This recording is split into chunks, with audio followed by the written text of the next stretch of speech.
Hola, apreciados estudiantes, bienvenidos a la clase de vectores. ¿De qué manera se aplican los vectores en la vida cotidiana? Los vectores son importantes para estudiar fenómenos que suceden a nuestro alrededor.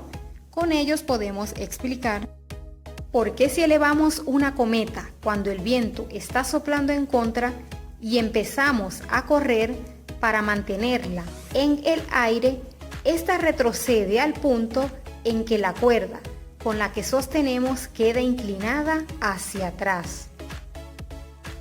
Esto se debe a que el viento tiene más velocidad que la cometa y por eso el vector es más estirado. Por esta razón la cometa se va hacia atrás de ti cuando corres con ella. Vector es un segmento de recta orientado y dirigido. Se representa con una flecha en uno de sus extremos para indicar su sentido. El extremo del vector que no tiene flecha se llama origen del vector. El extremo se llama simplemente extremo. Un vector de origen A y su extremo en B se denota AB y se lee vector AB. Elementos de un vector: módulo, dirección y sentido. Módulo o longitud se refiere al tamaño del vector. Dirección se refiere a la orientación del vector respecto al sistema de coordenada. Dos vectores tienen la misma dirección si son paralelos.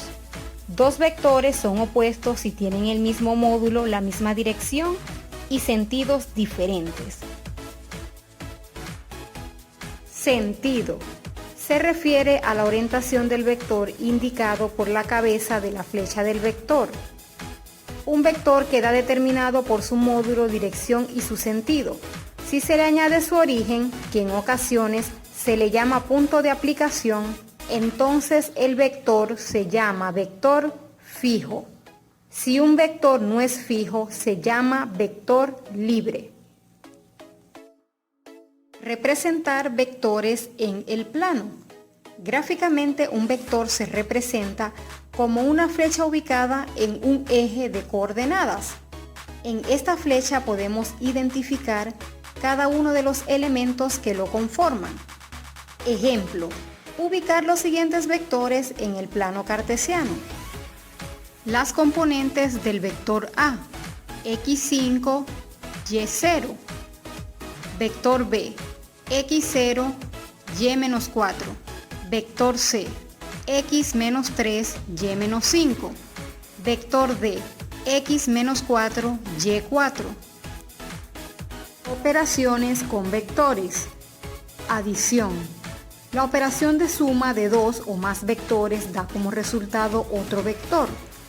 Para realizar la suma de vectores existen dos métodos: analíticamente o gráficamente.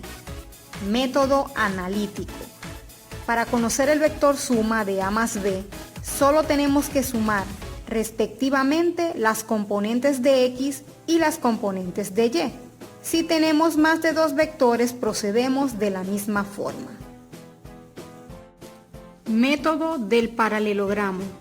Consiste en disponer gráficamente los dos vectores de manera que los orígenes de ambos coincidan en un punto, trazando rectas paralelas a cada uno de los vectores. El vector resultante de la suma es la diagonal del paralelogramo que parte del origen común de ambos vectores. Sumar analíticamente los vectores OA y OB. Representar gráficamente utilizando el método del paralelogramo. OA y OB, dados sus componentes OA 2,3 y OB 4,2. Se suma la primera componente del vector OA más la primera componente del vector OB. Se suma la segunda componente del vector OA más la segunda componente del vector OB. 2 más 4, 6. 3 más 2, 5. Esta es la resultante, que sería el vector OC. Vector A 2,3. Vector B 4,2. Ambos vectores parten del origen hasta el punto de intersección de ambas componentes. Se trazan rectas paralelas a cada uno de los vectores para formar un paralelogramo. El vector resultante es la diagonal del paralelogramo que parte del origen común de ambos vectores hasta el punto de intersección de ambas componentes. Sustracción. Para restar dos vectores A y B, se suma el vector A con el opuesto del vector B, es decir, vector A menos vector B es igual al vector A más menos el vector B. Las componentes del vector A menos B se obtienen restando sus componentes.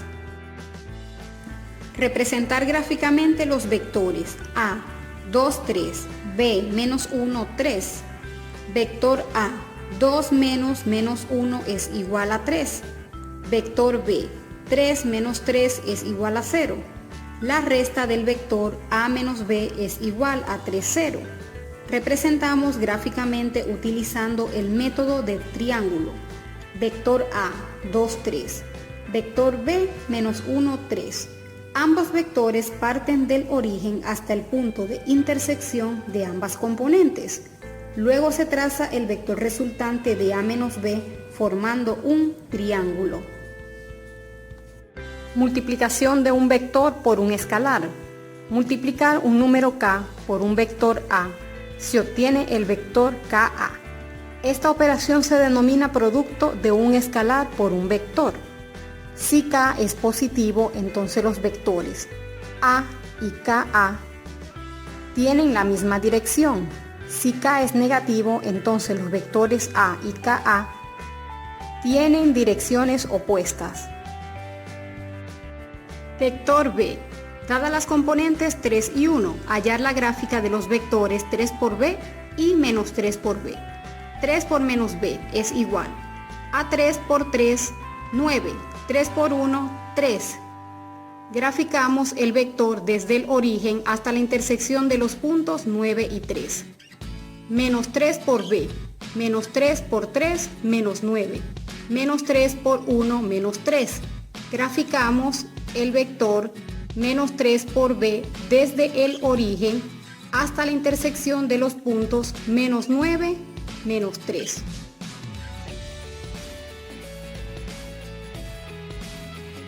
Finalizada la clase, determinamos que los vectores en la vida diaria se aplican de diferente forma, dentro de la cual destacan en la vida cotidiana del ser humano, como caminar. Se aplica cuando sales de un punto de partida, como de tu casa, y decides ir a algún lugar. Andar en un automóvil. Se suman las velocidades y las direcciones a donde se dirigen y además de reconocer la distancia y los sentidos que tomó para llegar a un punto establecido. Espero que les haya gustado la clase. Nos vemos en una próxima oportunidad.